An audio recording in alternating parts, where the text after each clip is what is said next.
আজ 14ই ফেব্রুয়ারি।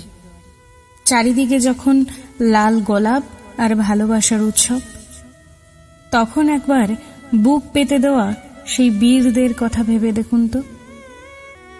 আমাদের আজকের দিনটি শান্তিতে কাটানোর জন্য যারা নিজেদের জীবন দেশের সীমানায় উৎসর্গ করে দিয়েছেন। 2019 সালের এই দিনেই পুলওয়ামার রাজপথে ঝরে গিয়েছিল 40টি তাজা প্রাণ।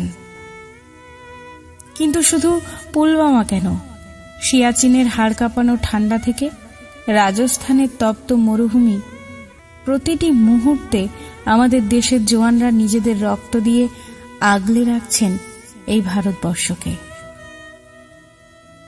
আমাদের কাছে যেটা উৎসবের দিন, তাদের পরিবারের কাছে হয়তো সেটা প্রিয়জনকে হারানোর এক গভীর দীর্ঘশ্বাস। ভালোবাসা তো তারাও বাঁচতেন, নিজের ঘরকে, নিজের মাকে, নিজের সন্তানদের, কিন্তু সবার আগে তারা ভালোবেসেছিলেন এই দেশের মাটিকে। তাই আজ ভালোবাসার এই দিনে আসুন আমরা অন্তত একটা মুহূর্ত সময় বের করে দেশের প্রতিটি বীর সেনাকে স্যালুট জানাই। মনে রাখবেন, তারা সীমান্তে জেগে আছেন বলেই আজ আমরা নিশ্চিন্তে স্বপ্ন দেখতে পারছি।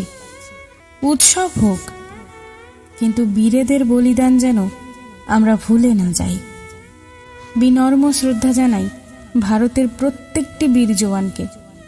জয় হিন্দ, জয় ভারত, বন্দে মাতরম।